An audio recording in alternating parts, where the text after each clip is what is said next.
Sandra Bullock stared at her reflection in the bathroom mirror of her Los Angeles home, noting the slight furrow between her brows that seemed to have taken up permanent residence there lately. At 59, she was still strikingly beautiful, but something was missing, that spark of excitement she used to feel every time she stepped onto a movie set. After decades of playing strong, adventurous women in films like Speed, Gravity, and The Lost City, she had begun to wonder, had she been living vicariously through her characters all this time? The thought had first struck her during a late-night marathon of her own movies.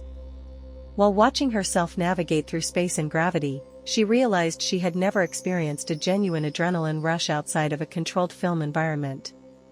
Sure, she had done some of her own stunts, but always with safety measures in place, always with a team of professionals hovering nearby. What would it be like to face real adventure? Real danger?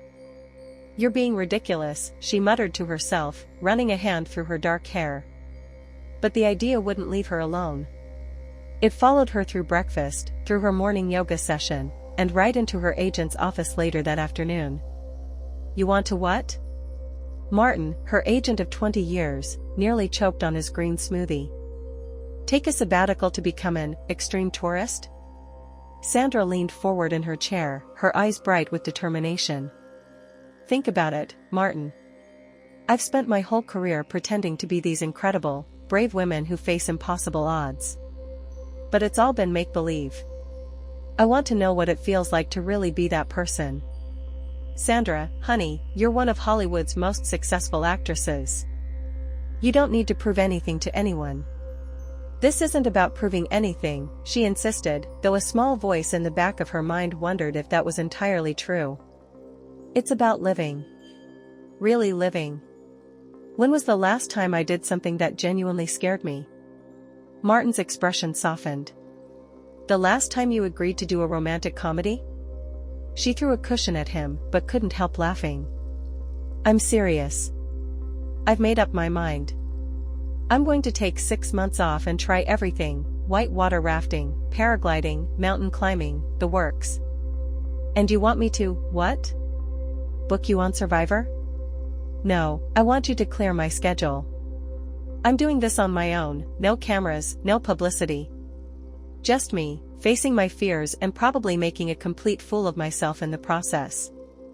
Martin studied her face for a long moment, probably trying to gauge whether this was just another one of her passing fancies, like the time she decided to learn ventriloquism for a role that never materialized. But something in her expression must have convinced him, because he finally sighed and reached for his phone. "Fine. But promise me one thing?" "What's that?" "Don't die." The paperwork would be hell. Sandra grinned, already feeling more alive than she had in months. "No promises, but I'll do my best." What she didn't tell Martin was that she'd already signed up for her first adventure, a whitewater rafting expedition in Colorado. The brochure had promised thrills and spills in the mighty Arkansas River, which sounded exactly like what she was looking for. She had no way of knowing that the spills part would turn out to be far more literal than she'd anticipated, or that her first attempt at extreme tourism would involve an unexpected detour through a forest, a family of bewildered bears, and the most embarrassing rescue mission in the history of the National Park Service. But that's the thing about adventures, they never quite turn out the way you expect them to. And Sandra Bullock was about to discover that real-life excitement comes with a lot more mud, bruises, and public humiliation than the Hollywood version. As she left Martin's office that day, her phone buzzed with a notification: "Your rafting equipment has shipped."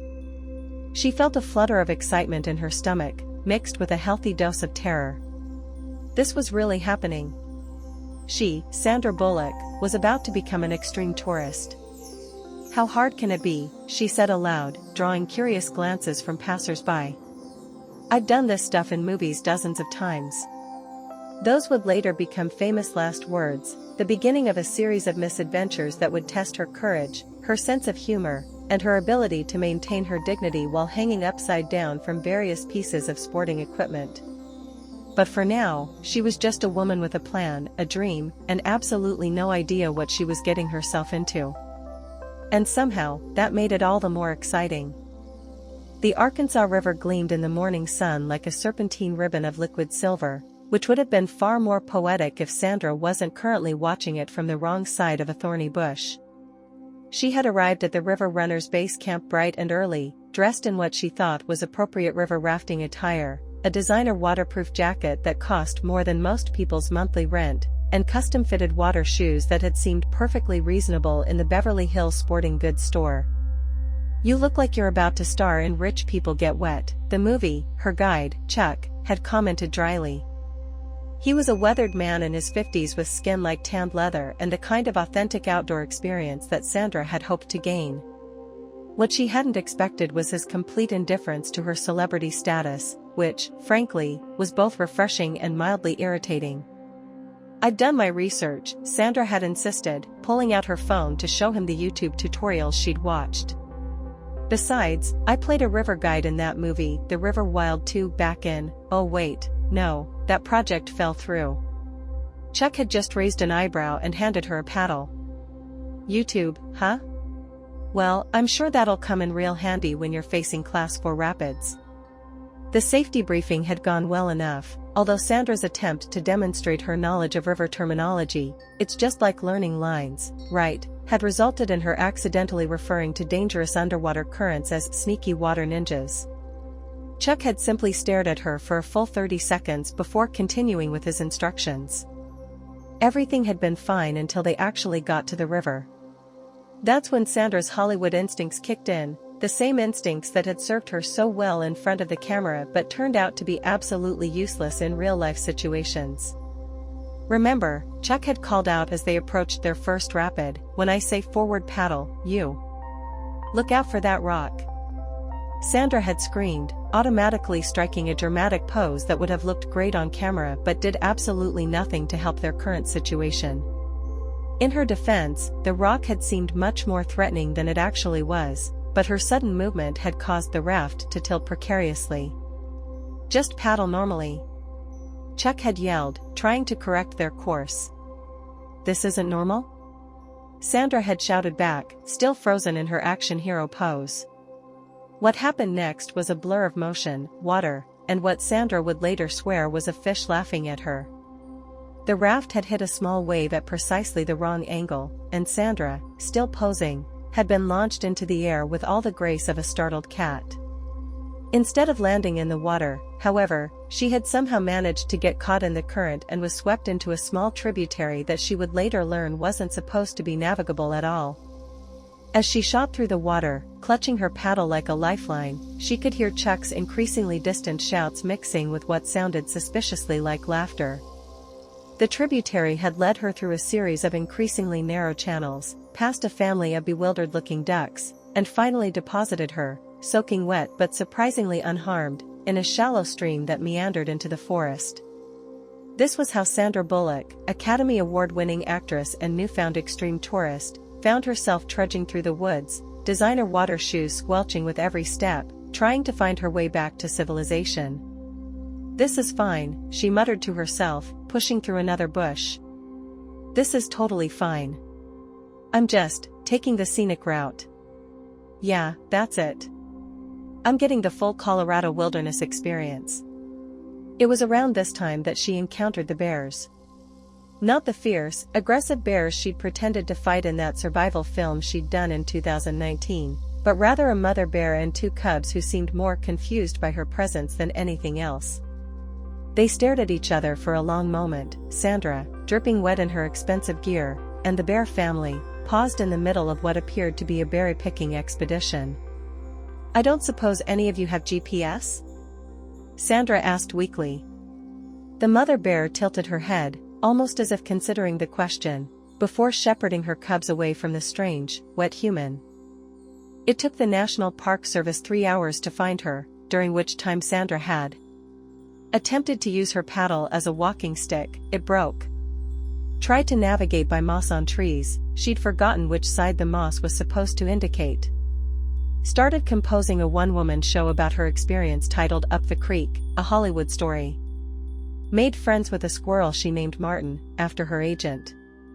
When the rescue helicopter finally spotted her, she was sitting on a log, sharing her trail mix with Martin the squirrel and practicing her acceptance speech for the inevitable documentary they'd make about her survival story.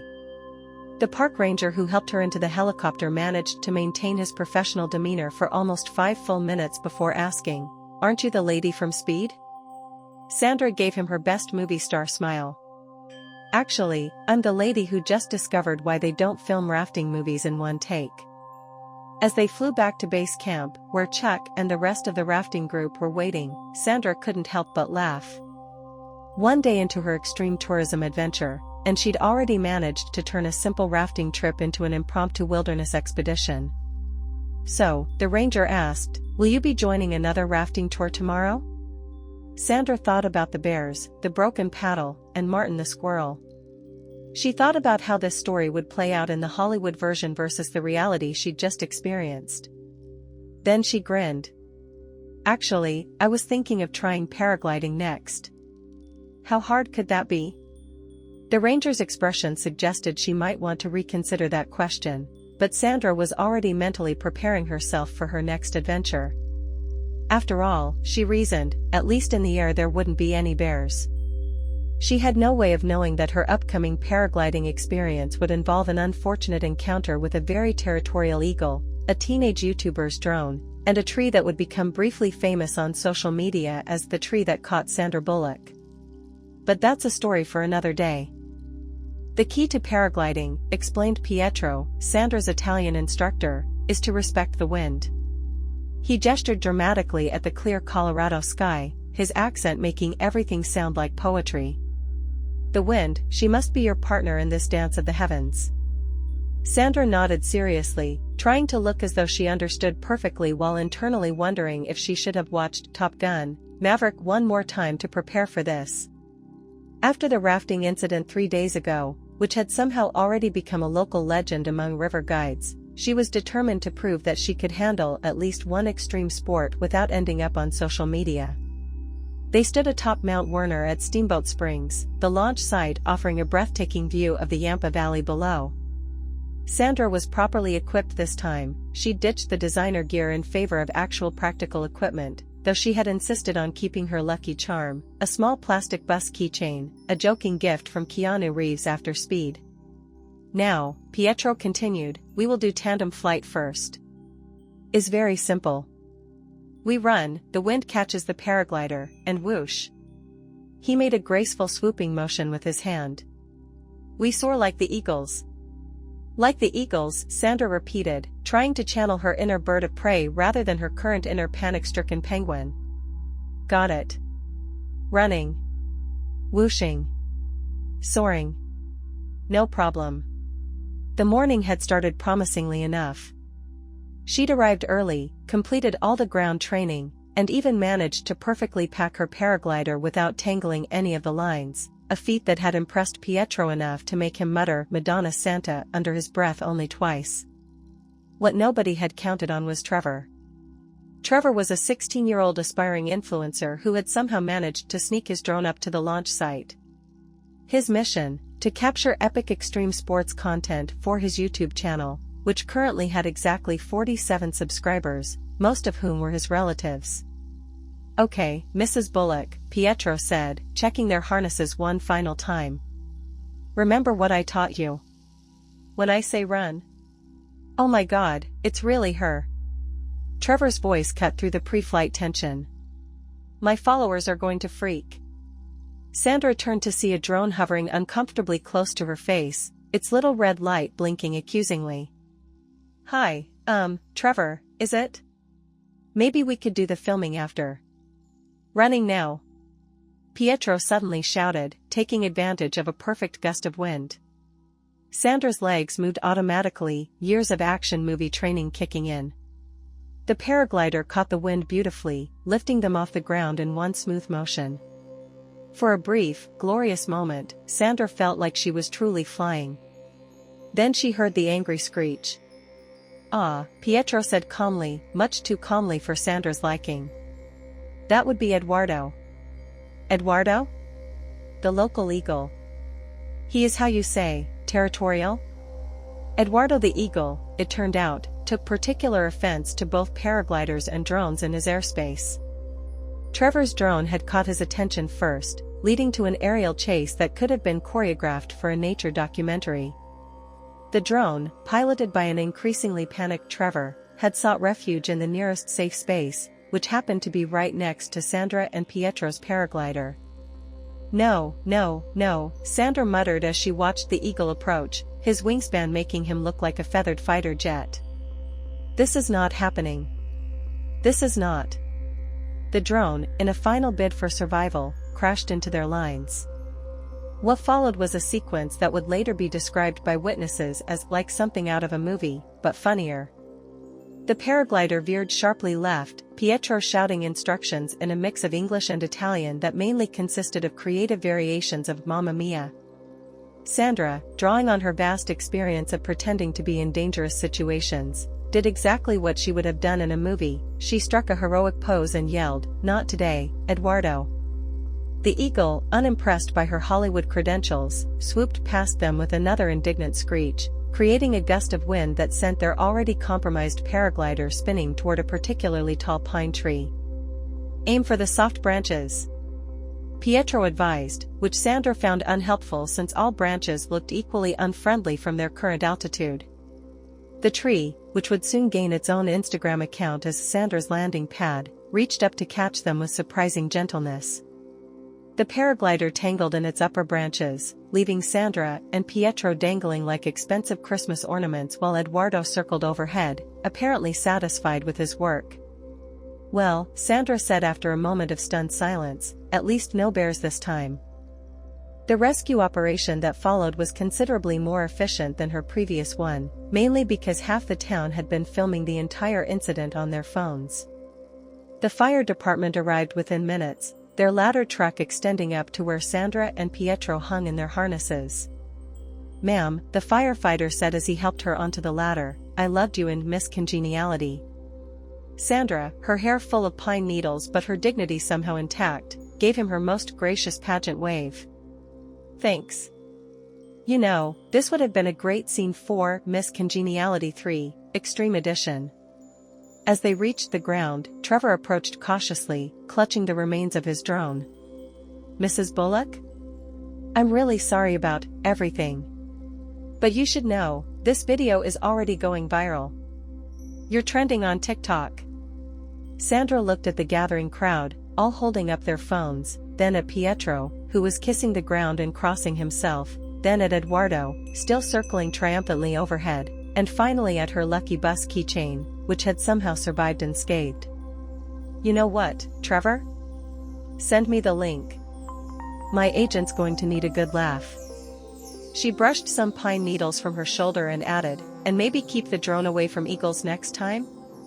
As the crowd dispersed and the firefighters packed up their equipment, Sandra found herself already planning her next adventure.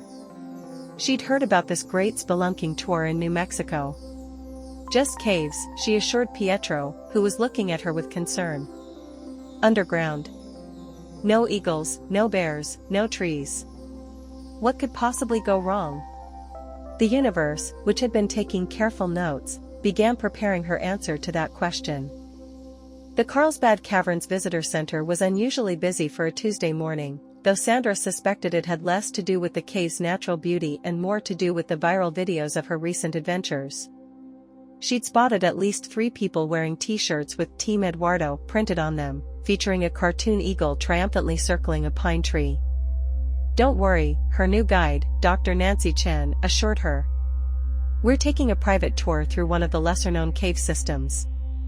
No cameras allowed, no social media influencers, just you and the raw experience of spelunking." Sandra adjusted her helmet, which was equipped with a powerful LED light.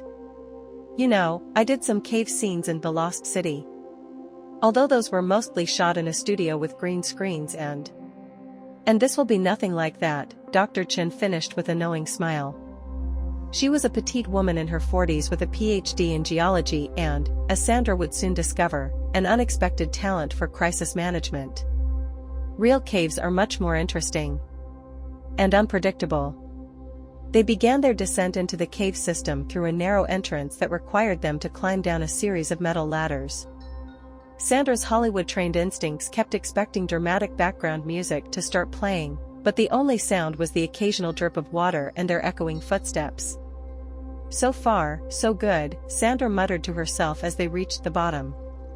No eagles, no bears, no teenage YouTubers. Watch your step here, Dr. Chen called out. The formations are quite delicate, Anne. That's when Sandra's helmet light illuminated something that made her freeze mid-step.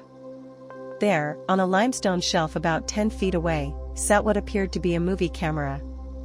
An old one, covered in dust and cobwebs, but unmistakably a professional piece of equipment. Oh, that's interesting, Dr. Chen said, examining the camera. This must be from the 1987 incident. The what now? The Lost documentary crew. They came down here to film a nature documentary, got slightly turned around, and, well, they were found eventually. 3 days later. In the gift shop, actually. No one quite knows how they got there. Sandra stared at her guide. Please tell me you're joking. Dr. Chen's straight face cracked into a grin. Mostly. Though we did have a documentary crew through here last month. They left some equipment behind because their guide, not me, got them a bit lost. A bit lost? Only for an hour or so. Nothing to worry about. I know these caves like the back of my hand. Dr. Chen consulted her map. Though this particular tunnel is new to me. They're always discovering new passages, you see. Part of the excitement of spelunking. They continued deeper into the cave system, Sandra becoming increasingly aware that her sense of direction had completely abandoned her. Every tunnel looked the same, every rock formation could have been the one they passed 10 minutes ago or an entirely new one. The trick, Dr. Chen explained, is to pay attention to the small details.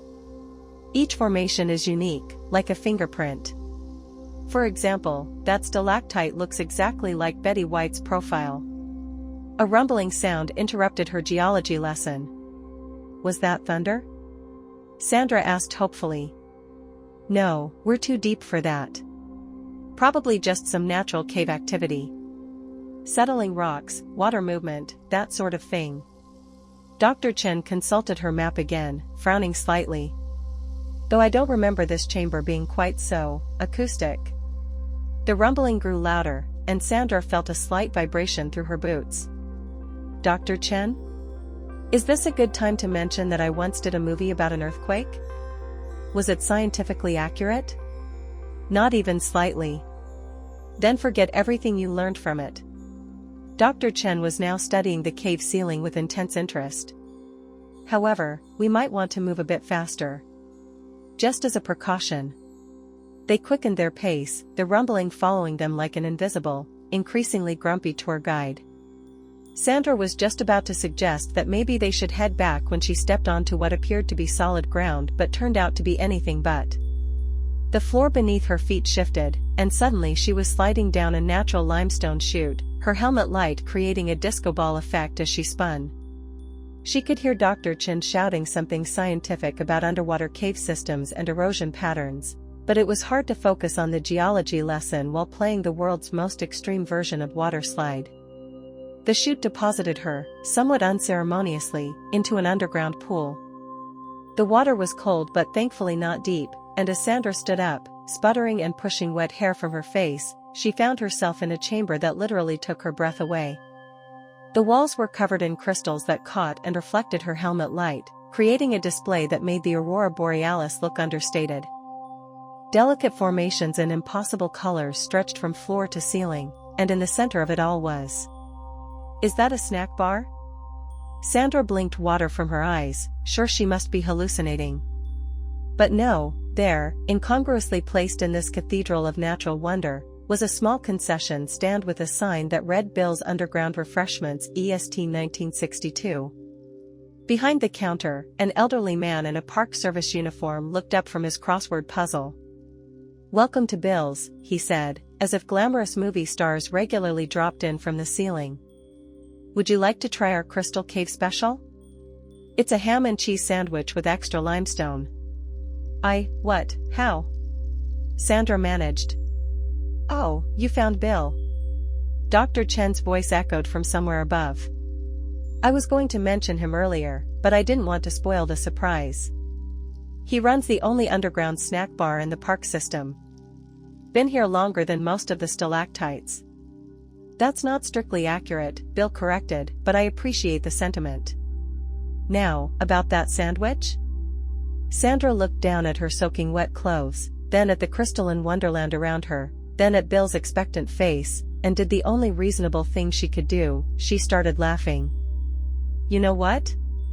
I'll take 2. One for me and one for Dr. Chen, when she figures out how to get down here. Make that 3, called another voice, and Sandra turned to see a familiar face emerging from a different tunnel. The ham and cheese here is actually pretty good. It was Trevor, the teenage YouTuber from her paragliding adventure, his drone now equipped with what appeared to be cave-exploring modifications. Trevor? How did you? Oh, I got lost down here last week, he said cheerfully. Bill's been letting me help update the snack bar's social media presence. Did you know they've never had an Instagram account?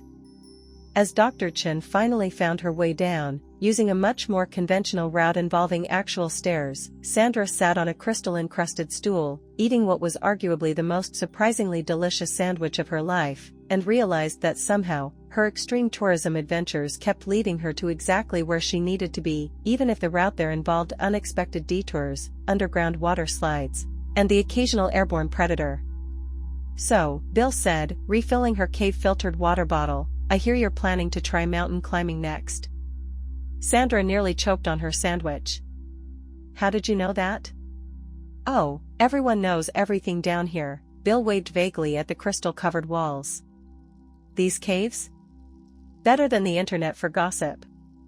Speaking of which, did you hear about what Eduardo the Eagle did yesterday? And as Bill launched into a story about her now famous feathered nemesis, Sandra couldn't help but wonder what the mountains had in store for her. But that, as they say, is a story for another day, specifically, tomorrow, when she was scheduled to attempt her first climb of the Rockies. At least there won't be any caves up there, she said confidently. Bill and Dr. Chen exchanged a look that suggested she might want to review her geology notes about mountain formation, but Sandra was too busy planning her next adventure to notice. Long's Peak in Rocky Mountain National Park stood at 14,259 feet, scraping the Colorado sky like nature's own skyscraper. Sandra Bullock stood at its base, looking up at the challenge ahead while her rather unusual climbing team made their final preparations. Gear check, called out Chuck, her original rafting guide who had somehow become her unofficial extreme sports coordinator. Everybody show your equipment. Climbing harness secure, reported Dr. Chen, who had insisted on joining after hearing about Sandra's planned route. Though I still think we should discuss the geological implications of that cave system you're planning to bypass. Drone ready for emergency surveillance, Trevor announced, his device now sporting a tiny custom-made ice axe. And Eduardo hasn't been spotted in the area for at least 12 hours. Sandwiches packed, Bill added cheerfully. He had closed his underground snack bar for the day to join them, carrying a backpack that seemed to contain enough food for a small army. Including the new Sandra special, it's like the Crystal Cave sandwich but with extra altitude.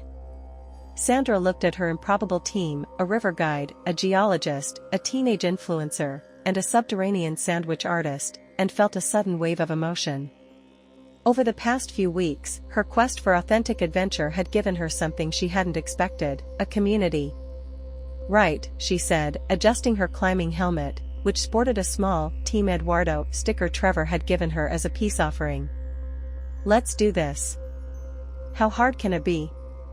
By now, everyone knew those words were Sandra's equivalent of tempting fate, but they just smiled and began the ascent. The first few hours went surprisingly well. Sandra had actually taken proper climbing lessons this time, and it showed in her technique. She navigated the initial pitches with growing confidence, even managing to crack jokes about her previous adventures. You know, she called down to her team, this is much easier than that tree Eduardo chased me into. Though I do miss the pine needles in my hair, they gave me a certain je-ne-sais-quoi. That's when they heard it, a familiar screech that echoed off the mountain walls. No way, Trevor breathed, grabbing his drone's controller. He followed us? All the way from Steamboat Springs? Eduardo? Sandra looked up, shielding her eyes against the sun. I thought you said he hadn't been spotted. That was 12 hours ago, Trevor defended. He's apparently a very motivated eagle. Chuck squinted at the sky. That's not Eduardo. That's his cousin, Fernando. He's the one who usually patrols these peaks. Fernando? Sandra stared at him. How do you know about Eduardo's family tree? Bill's not the only one with good gossip networks, Chuck shrugged. The whole outdoor adventure community has been following the Eagle family drama since your paragliding incident went viral. Before Sandra could process the existence of an entire Eagle soap opera she'd accidentally stumbled into, Fernando made his presence known more directly. The Eagle swooped down, magnificently backlit by the sun, and dropped something that landed right in front of Sandra with a soft thud. It was a pine cone, with a small note attached. Sorry about my cousin, Sandra read aloud, bewildered. He gets territorial. Signed, Fernando. Wait, who wrote this? Everyone looked at Bill, who was suddenly very interested in adjusting his backpack straps. The Eagles and I have an understanding, he said mysteriously. They keep an eye on lost tourists, I keep them supplied with premium beef jerky. Speaking of which, he pulled out a package and tossed it upward. Fernando caught it with impressive precision and soared away with what sounded suspiciously like a thankful cry. This is getting ridiculous, Sandra muttered, but she was grinning. Next you'll tell me the bears I met during the rafting incident were actually undercover park rangers. The silence that followed was a bit too long. No, Sandra said. Really? Let's focus on the climb, Chuck suggested quickly. We're approaching the trickiest part. The trickiest part turned out to be an understatement. As they ascended higher, the wind picked up, clouds gathered ominously, and the temperature dropped. Sandra's Hollywood experience had taught her the signs of an approaching dramatic climax, and this had all the hallmarks. We should probably turn back, Dr. Chen called out, consulting her weather app. These conditions are getting dangerous. But Sandra had spotted something through a break in the clouds, the summit, tantalizingly close. After all her misadventures, all her comedic failures and unexpected detours, she was finally within reach of completing one extreme adventure exactly as planned. That's when she saw the cave entrance. Oh, you have got to be kidding me, she said. It's a new one. Dr. Chen exclaimed excitedly. We've been tracking this system for months. The recent seismic activity must have, wait, where are you going? Because Sandra, in a moment of either madness or brilliance, had already started making her way toward the cave entrance. If movies have taught me anything, she called back, it's that there's always a secret path to the top. Her team exchanged glances, shrugged collectively, and followed her in. What happened next would later be described in Trevor's viral video, shot entirely by Fernando, who turned out to be an excellent aerial cinematographer, as the greatest mountain shortcut ever. The cave system, as it turned out, did lead up, through a series of naturally formed tunnels that Dr. Chen declared geologically improbable but extremely convenient. They emerged, 45 minutes later, through a narrow crevice onto the summit just as the clouds parted and the sun broke through. The view was spectacular, the timing was perfect, and for once, Sandra hadn't fallen, crashed, or been chased by any wildlife. We did it, she cheered, hugging each member of her team in turn. And nothing went wrong. Well, nothing major. Well, nothing involving rescue helicopters, at least. About that, Trevor said, pointing upward. A helicopter was indeed approaching, but this one wasn't coming to their rescue. Instead, it was carrying a familiar figure who waved enthusiastically as the aircraft hovered nearby. Keanu? Sandra shouted over the rotor noise. What are you doing here? Keanu Reeves, looking exactly as cool as you'd expect someone arriving by helicopter to look, called back, heard you were doing extreme sports. Thought you might want to try skydiving next. Sandra looked at her team, Chuck rolling his eyes but smiling, Dr. Chen already pulling out geological surveys of the drop zone, Trevor preparing his drone for another viral video, Bill unpacking celebration sandwiches, and Fernando circling overhead with what looked suspiciously like a GoPro strapped to his head. "You know what," she said, reaching for the familiar bus keychain that had somehow survived every adventure. "Why not? How hard can it be?" And as her team groaned collectively at those fateful words, Sandra Bullock, actress, adventurer, and now legitimate extreme tourist, started planning her next misadventure. After all, she still had 2 months of sabbatical left, an enthusiastic support team, and an Eagle family's worth of aerial cameramen. The movie version of her adventures would probably be smoother, more polished, and far less embarrassing. But standing there on the summit with her unlikely friends, Sandra realized she wouldn't change a single moment of the real thing. Well, maybe the tree incident. But only because pine needles were surprisingly difficult to get out of designer water shoes. Tell us in the comments what part of this story impressed you the most. If you liked it, please like, subscribe, and ring the bell so you don't miss the next videos. See you in the world of incredible events.